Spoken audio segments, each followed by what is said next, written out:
Blessings, welcome to Reasonings Right Here at the Trail Life. I'm your host Jerome Sage Butler, and we're on the road. Yeah, I mean, outside of Kingston, anything outside of Kingston is on the road. So we're basically in Ocherios, and it's been a really awesome trip, interesting experiences, and interesting people I've met this trip on the road, and yeah, interesting emotional experiences as well. Because I kind of make it like a workation because you know on the 12th is my birthday, and so I was putting the work and the vacation together in the workation. I was like, okay, let me deal with some work related stuff, but also let me relax and take some time off as well too, to give thanks for another year of life. And so here I am. Wonderful place, by the way. And the essence is, I've been listening, reading, studying up a lot more on a lot more things actually. Because at some points things go more increased in my vibration, and sometimes I'm more, you know, just functional doing stuff. Next time experiential, So I was kind of, reading up on a lot of stuff and catching up on a lot of information. But one of the things I wanted to, point out to a lot of people, because I'm realizing that as time has gone on, a lot of people are now, not just following along on the Sela Media platform, but they're also slowly coming on the Chill Life as well too. So, I get a lot more messages as well too. So I realize that people are kind of homing in more on the platform and are being informed. So I always say stay on the platforms to be informed. And the platform is Trail Life Television Network and Sela Media. So as I've been increasing in my, research and my study of information, one thing became very, very clear to me. And the last video I did on the essence of silence being overrated showed me something, about how at times we might think we are at the center where the sound and the silence make that vibrational harmony, that absolute balance in the string resonance, that 440 chord. You know, it is interesting because the essence of today's offering is staying present. So, because at times we are not really at the center of our vibration or the center of the experience or the driving force of our lives, what happens is that we are somewhere along the path. So our life forces are not really centered. So it cannot really hold the sheer weight of our existence, of our experience. So as you find, we have to find means and methods to kind of train ourselves to load shed and I would say circumvent, mitigate, and some people work a kind of a turnstile system of I deal with this now, I deal with that later, but the possibility to deal with it all in its greater context from core to manifestation is possible. It's not just possible, it's actually was the way in which things was arranged in the early part of our cultural, historical understanding of ourselves as human beings, right? We kind of already understood how we would center ourselves, how we would fit the processes of our experiences together, and how we'd work it all together, and essentially how things are to flow. Now, if we're not centered, number one, as I say, to carry the amount of life issues, traumas, misunderstanding, hopes, dreams, and let's just say the daily routine.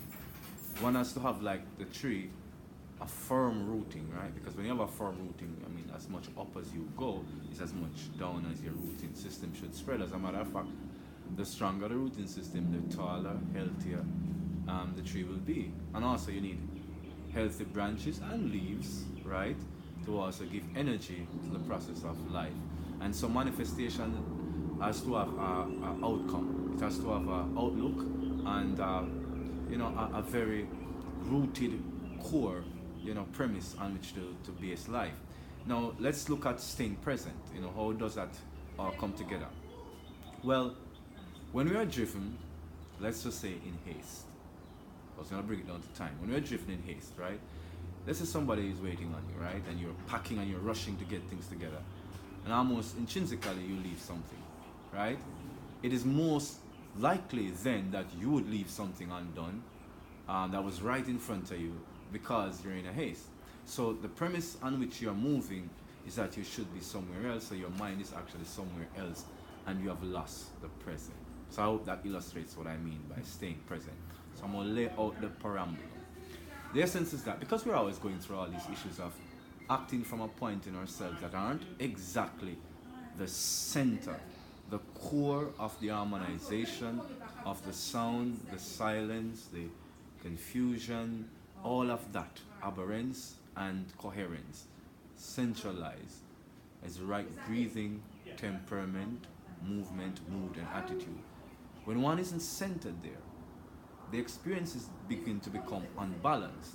And this unbalanced experience leaves a lot of things undone because when you have the calm, organized, flowing structure, you could have recognized that, okay, you left your keys right there, or you left your phone right there, or you left the door wide open while you're running onto the car. These things would have been more clearer to you had you been in this harmonized, centered flow where you would have gotten the things organized the night before, gone to bed under whatever context, hopefully a peaceful, harmonious context, gotten up, got things done that you should have before you got up. So when you got up, you just had to go into the flow. But if you got up in a frantic fray and constantly is running towards things, what happens is that that alignment, that manifestation, and we can say ad infinitum, ad perpetuity, and you see what I'm talking about.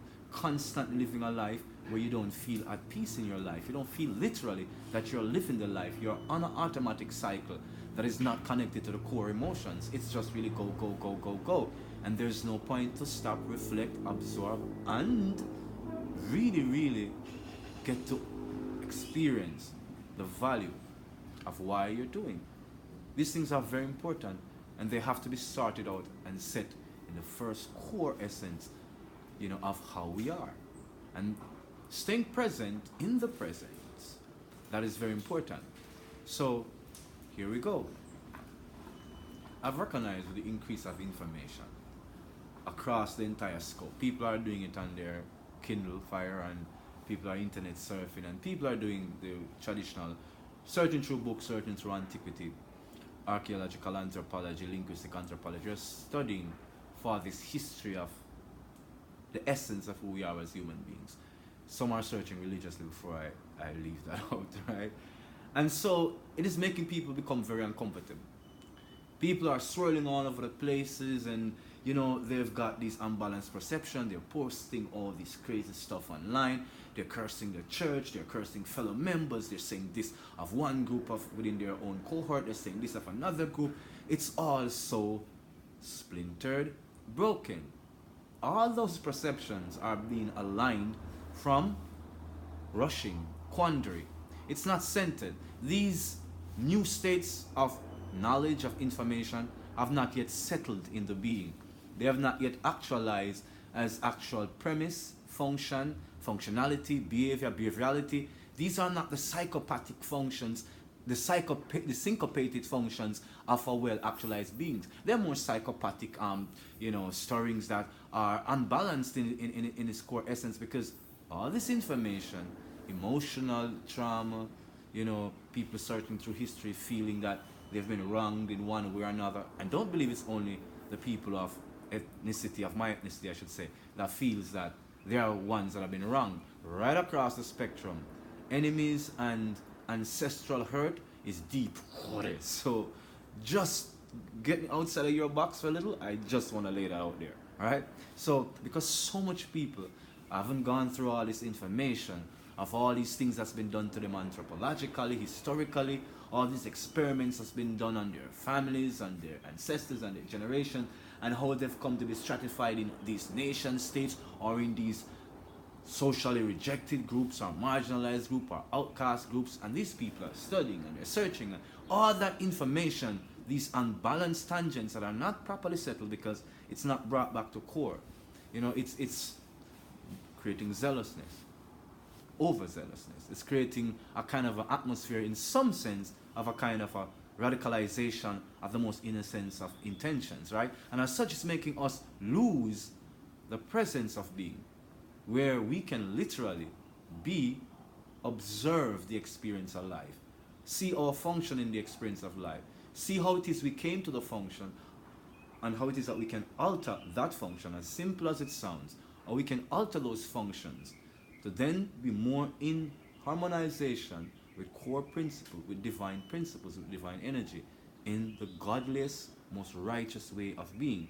So whether you say the statement religiously, because if you've been on my channel long enough, you would begin to realize how it is that we present information. We do not deny the religiosity or the spiritual experience through Christ's of coming to our awareness, but we are also quite aware of the multiplicity of human thought processes. So whether you examine these issues of your experience through your moral or pluralist thinking, or some religious thinking, or some social and economic thinking, or some form of antiquitous postmodernist thinking, there's so much stratifications. If you get what I'm saying, we're still looking at the human experience. We're still looking at how to be present within the present, staying present. How it is that you can live, experience a life that is worthy, truthful and honest, not just to the now, but to the ancestors. In the case where there have been ancestral hurt and ancestral pain, trying to take all that burden in, attach it to your present life on an unbalanced pedestal, unbalanced pivot, is going to lead to all manner of aberrated, distracted, and all manner of confusing states of actual experience. There be, in some cases, success on the surface. But deep beneath those overt activities, those secretive activities that one carries on to fulfill one's ancestral ambitions, throws one completely out of the present. It's like you're not literally breathing in the most harmonious rhythm, tempo, and timing, so you can feel the Fibonacci sequence. You can breathe it in, be aware that the living cosmos is within you. It is not just a construction of your thinking that is fulfillment. Fulfillment is the ability to be present, knowing that this presence gives you all of that. Now, religious mind, spiritual mind, atheistic mind, whatever the mental patterns are but attributes of the human psyche. Now, these attributes are designed, actualized as we think forms and constructs, and we think these forms and constructs identify us, or in some cases they represent us, or in some cases some people think they are us. But all these archetypal mentations are just the ways in which we process the living cosmos. The aberrated thinking, the constant search outside of the harmonious thinking, outside of the harmonious sequence to find some kind of deep sense of belonging, is throwing people out of the present, out of the presence, and into all manner of misunderstanding and overt, covert, subversive possibilities that for some, like I say, they can have a surface life that seems good, and underneath that secret life of using their money to subvert groups within societies and trying to manipulate organizations and even nations. All these things are born in ancestral baggage and legacy, lineage, and legacies that should be let go of. Now, one is not saying dishonor your ancestors, but then again, let's think about it. How is it that being violent, destructive in the presence of what is now is going to help an ancestral cause? People might say, Jerome, well, that's the very essence of conquest. That's why nation states change. That's why one empire fell. That is why Sumer fell, and this is why Assyria and then Babylonian and this and that. I don't trivialize history, I don't. But I'm just saying that we're talking about the individual construct. Now, when an individual is so steeped in that and has lost the core, and the core is presence, right? And then that leads them to act. Let's use the word radical, because I know it's a big word and many organizations have different view of it. Just a more extreme viewpoint and, let's say experience. Heavily driven by that ancestral legacy and how they perceive it. And I'm sticking to that point because I wanted to understand how losing the presence, how staying in the present is so intrinsic to life, and how slipping out of it is also so simple, and if we don't guard it, becomes also intrinsic. Many nations design ideologies to hold itself together. The ideologies are fashioned from, let's just say, what they call the founding fathers and mothers, the core experiences of those who were at the historical onset of what is then evolved into a nation state, let's say over time. Now, these attitudes that are enculturized, religion, ways of life, social, moral, ethics, these things, when that becomes at its highest point, because of the biological nature of this plane, decay is a part of, decomposition is a part of the biological atmosphere. So it is a law, it's not man-made. Scatter. These entire empires, nations, civilizations will automatically fall. Now what happens is that the people who are then responsible for the fall, it's just like the evolution of time. They have, the growth of human observation. They have come to understand something. And that something is that whatever conditions they were previously in psychologically, mentally, brought them to a point where they believe now it was their time to claim. Now that lower level of consciousness now, through violence and, willful negative acquisition of other people's lives, property, land, has forced, another generation suppressed under their conquest now to want to reclaim the splendor of old.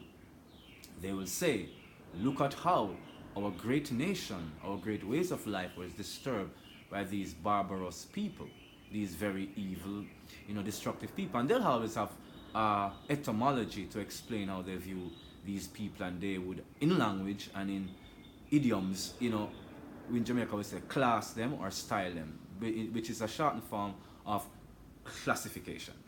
So the language would denote a way in which we would view these so-called marauding invaders. That's what we call them, right? That's what I call them here on Taino lands, right? They're invaders. So what we realize is that, time and time again, the same sequence happens. So the invaders come and a culture is born.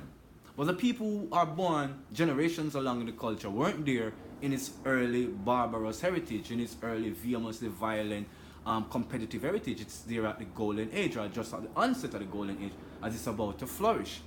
And as such, when that now is the natural transition of decay happens, people now, sometimes thousands of years removed, because of some genetic ancestral longing, now feeling that they need to have these secret groups, these organizations, to reclaim ancestral heritage. I don't want to go into some of the 20th century's worst case of that, but I do know there was a thing that happened, and they believe they call it now the continental Europe, that reflects such a, let's call it barbarous activity, right? And I believe they call these things ethnic cleansing nowadays.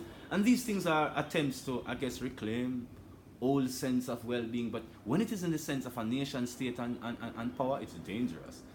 But nation states are born out of individuals' ideologies and their belief, and these small groups does become the leaders of these mass groups. So I'm saying, when life is based in that kind of ancestral heritage, in the spectrum of where we are in this so-called postmodernist society, it's dangerous to hold all those heavy beliefs, and we are, on this pivot that is unbalanced already. We are not in a world where we are loving, kind, prejudice-free, judgmental-free in the most simplest sense. We are heavily judgmental. Stratification of nation states and their borders are usually demarcated by military weaponry and military personnel. It is usually demarcated by force. That's what I'm trying to get at. So the essence of what is now and what was is conflicting. There's this violent heritage of how we see nation state and destiny, especially in the modern age. And to bring back that ancestral heritage to it, the covert subversive organizations are destroying where we are in life. Because in case many people haven't noticed, this so-called cosmopolitan reality isn't cosmopolitan only because it's led by decadence. It is cosmopolitan because it took some of the best of our ideals that were fought in some of the previous times in archetypal history and brought it forward in some kind of a to the time a postmodernist ideal, a couple hundred years ago, right? European culture isn't born in European savagery only. The very essence of Arabia, ancient Africa, added to what Europeans base their culture in. If I was to quote my father, he would say, Europe, all of them, right, starting from Wolfgang, right, has based their barbaric Frankish empires, right, on our backs, the ruins of our empire.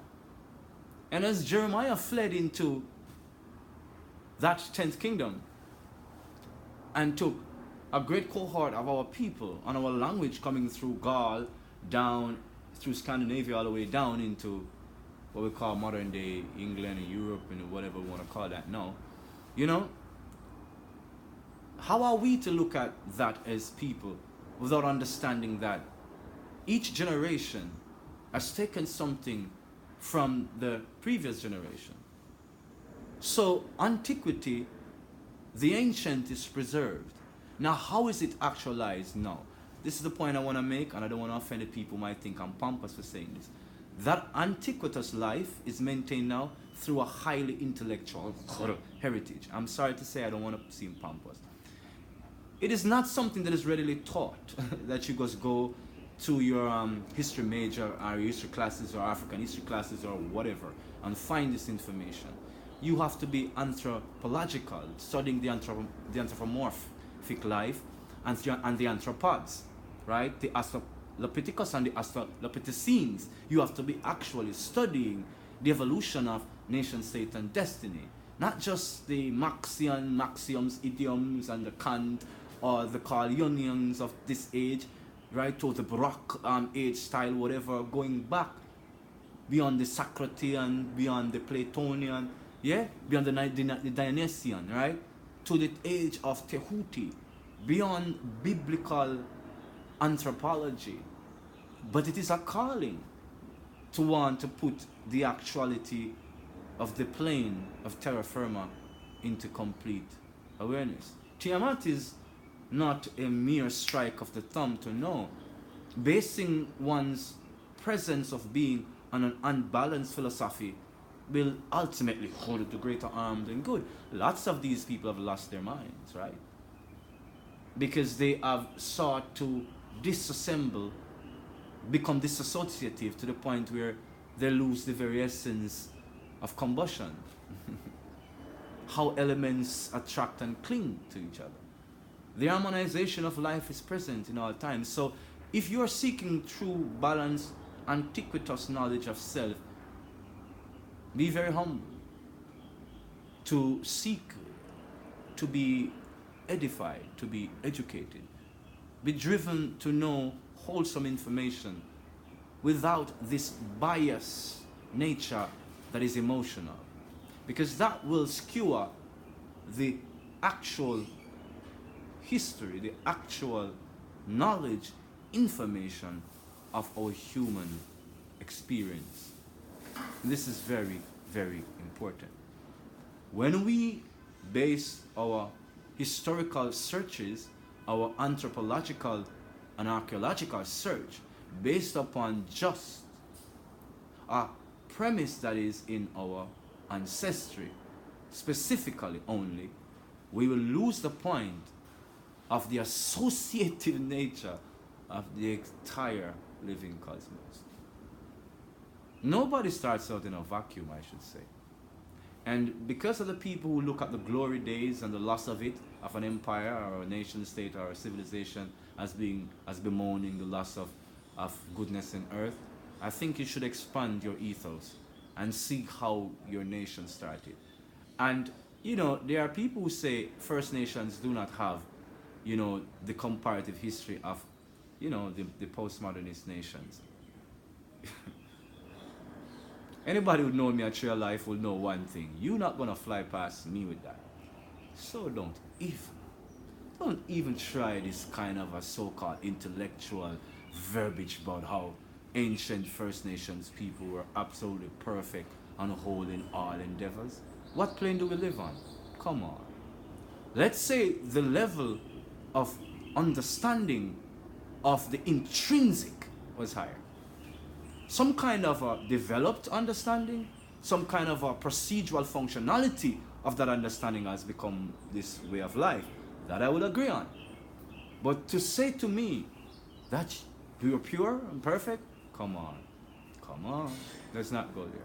So, one wants to preserve dignity. From as long as we've been here on this earth as living beings, we have strove against each other. It's just been the way we are. The unknown to us is most dangerous when it comes as a living, breathing human being like us. You see these things? They are weapons. See this? Most dangerous weapon. You see this? Dangerous weapon of all. And as such, we were always afraid. This didn't matter. Let me tell you that. When your enemy have the same color, do you call it a color complex? It's not a color complex. You're afraid of that guy because he's dangerous. Right? So don't get caught in the ancestral, race-based view of the evolution, the existence. I still use the word evolution because there are Europeans there and they got some of the stuff in their heads, right? And I say, okay, I'm not trying to be pompous like I exclude anyone. So if you hear me use the word evolution, knowing that I don't believe in that holy crap, you understand where I'm coming from to identify to Europeans that our observation and documentation of our life on the planet have shown us a certain way we have always been. Prehistory suggests the same thing because all the so-called ancient cultures that were overrun by succeeding cultures made reference of these things. All of these early nations, going back to First Nations now, they all have origin stories. And you know where the stories, okay, the Spirit said, just do one. People might be angry, but it will correlate. Let's do an origin story that does not exist, that has existed long before any European versions of it. Okay, just a simple archetype I'm going to use. Origin story. Two brothers, source of life. One doing something, upsetting the other. One takes the other's life. One starts life after he has taken the other's life. The life that one has started is the life of chaos. The one that life, the original life that was started is a life of order. Alright? So, it's all coded. So I've not said anything that linguistically you should look at as a clear statement. It's all coded. Origin stories, right? Twins. That's an origin story that have existed, predated all religious context. So what are religious contexts? The confirmation, right? And the conforming of origin stories into the state of consciousness in the time and space we are. Because you know that religious views evolved, grew, came together at certain points, specific points in human history, in human experience, right? So even though the ideas predates the codifying of religious theology, religious edicts and rituals around these ideas being standardized as practices, these things predated. So the origin story of the twins is still in several codes, and I send you now to not tell you to go on your way and find, and you can leave it in the comments of all of the twin origin stories that is perpetuated in movies, comics, and the Spirit say, just to be a little kind and to show you that I do mean you well, I'm going to use one of the simple version of the origin story in a subjective way, so you can grasp what I'm saying and it don't seem like I'm an intellectual dunce. Okay. Have you heard of the evil twin? Okay. Alright, so I'll leave you to do more research again. Okay, so that's linguistic, right? But also it is a axiom, right? A thing that's coming through myth, through legends, right? And it becomes handed down as a proverb. No, it's like a statement, right? Right? A kind of an axiom. A way to describe, a particular personality, right? All right, so it all goes back to that same origin stories, right? And even though you want me to tell you where it is in the Bible, I think you can find it in the Bible. I don't think you need to be that smart to find the twin story in the Bible, right? Of those things, right? Maybe you're not seeing it as a twin, because sometimes how it's presented, it might not look like it's twins, right? But Just because I do not want to be negative with you, and the Spirit is saying, Jerome, you've been stirring their mind because we're talking about being present. So I don't want you to go off and not stay present with me. I'll give you one, because there are several. Esau and Jacob wrestled where? In the womb, right? Okay, so let me not even go there again because see, I have already said so much more than I wanted to say because I wanted to go and get, because I want you to stay present, I want you to stay present with me. So because origin stories have always been this way, when we as human beings are saying that we want to recapture our antiquitous heritage and we want to capture the grandeur of, like I said, the so-called empire and nation state, it is absurd, really. It is truly absurd because whatever has been handed down through history, from prehistory, is still here. And I've already said, it is a really humbling, enlightened state of inquiry that will bring that information to you.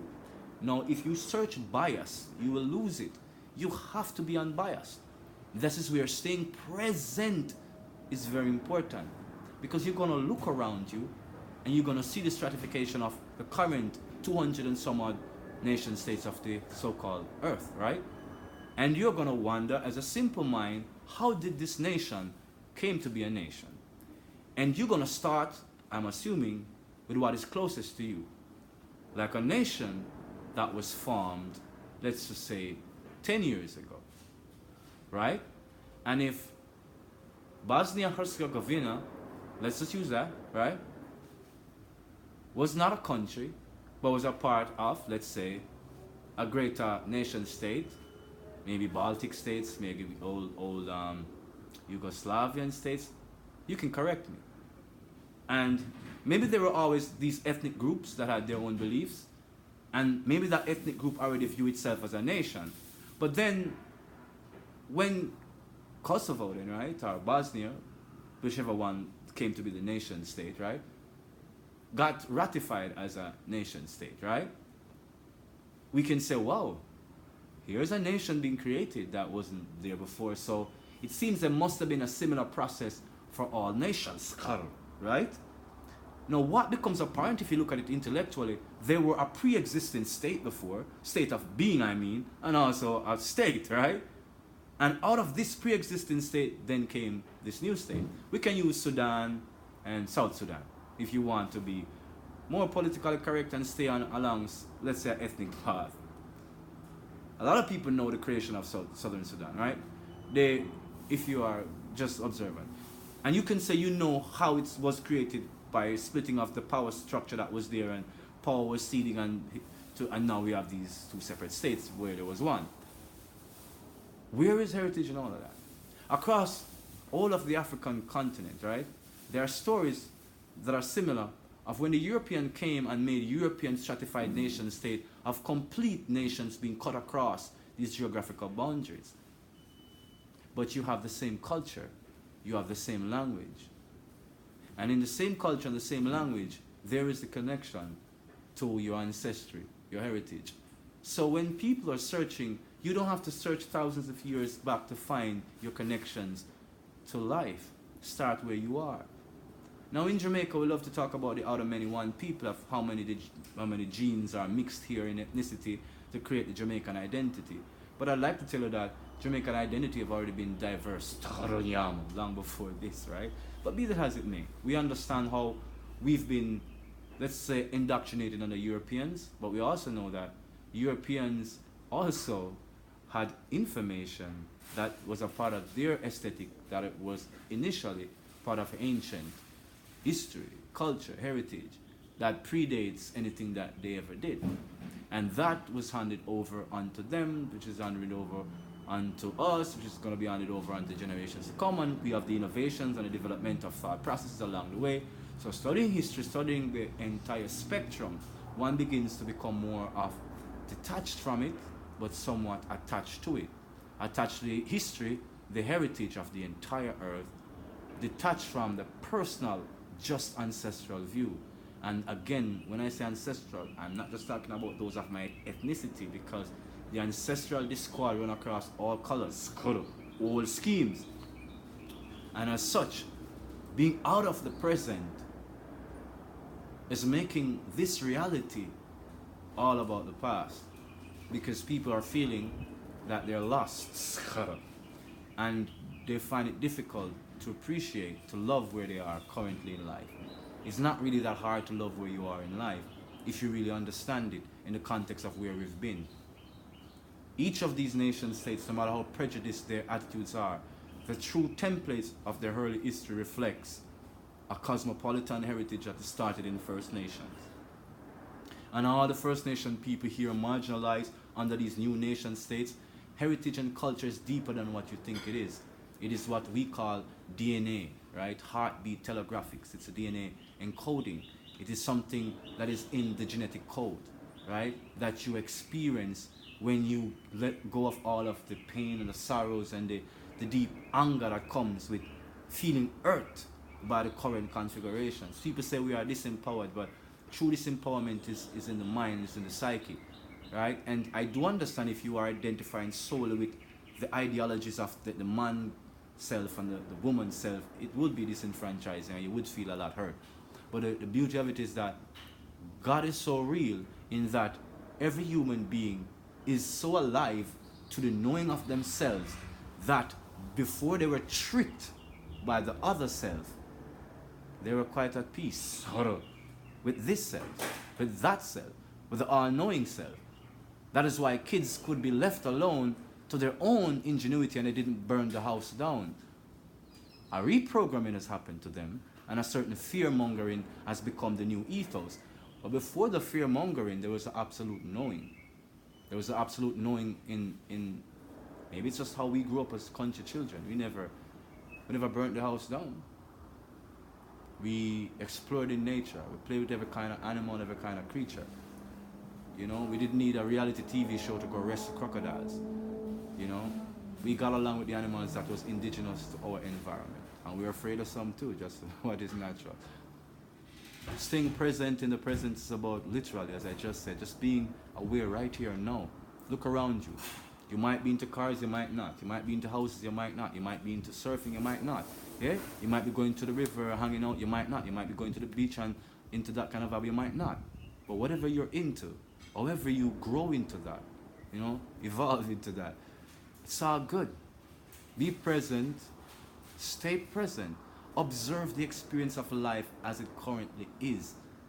Open the mind and its channels to all that is possible within you, to all that is possible within the now. The now is here, furnished with all of the riches of the past, the opulence of the past. It is not just philosophical. It is not just the highly salubrious language. It is not just the decorum and the deportment of classy people or classist people. It is far more deeper, universal, eternal. It is a very syncopated 432 hertz. It is that universal trirhythm. It moves all of us from the newborn, from the unborn, to the newborn, to the oldest amongst the born, the living born. It is this cosmic being that is the present, that is the presence of Yahuwah. Kashe, that is the presence I'm reminding you to stay present in. Not slip off into the past or anxiously slipping to the future filled with hope based upon your fears of feeling that you're lacking now, and as such you feel you should work hard to make the future be of value. All these states are removing you from the now, from the eternal, hallelujah, from the eternal now that is furnished with the absolute fullness. And I know there's some people who will again say, it's hard to forget. It's not hard to forget. What it is not about forgetting. I just told you it was about seeing clearly and correctly. So it's not about a matter of forgetting. And the next thing about it is too, sometimes the reason why the present is such a problem, people are so clouded with what has been that what is not clear. So it would serve that you should clean up what is your purview of what has been to ensure that you see what is clearly. And I'm not talking from just an external point of view, I'm talking from an internal point of view. I've also had the similar things where when I was purely ancestral searching, it made me miss parts of the essential human history. And that hurt the true soul. And as such, there's no lies in him. So we cannot take unto ourselves lies to please an ideology, to demonize others, or to bastardize others. I understand core history. If you search it, you'll find that we've bastardized many. Karchi. We've demonized many. So, you know I don't play smart with people, so why would I even act that way? But I'm just saying it's how we perceive these things. And if we can be a little bit clearer in our perceptions, to know that being present in the now is essentially where life has always been. Too much stargazing back or forward really skewers reality because it leaves you either very depressive, unsatisfied, unfulfilled, anxious, right? Yeah, and as such vain, because sometimes you don't even want to experience something because you're so far into what you think you ought to be experiencing. You ought to be experiencing. You miss the actual, hallelujah, experience of the now. Staying present right here. In the now, Jerome Sage Butler, Tree Life Television Network. Giving thanks for a wonderful, wonder-filled year and for all of the brethren and sisters who have helped me along the way. I want to give thanks for Miss Jenny, this wonderful place, and great hospitality. I want to give thanks, for all the people I've met along the way. Another year of life for me on the 12th, and just giving thanks for our good family, good friend, wonderful women who have, in all the different ways, added to the experience and has brought a more happier Jerome out. So give thanks to Sharna K. You've been blessed. Until next time, this is, Grandmaster Sage. Reasonings right at the Tree of Life. Staying present, staying in the presence of the awesomeness, the awesome grace that you are. Continue to be that awesome gift of presence. Staying present. Until next time, blessings and love.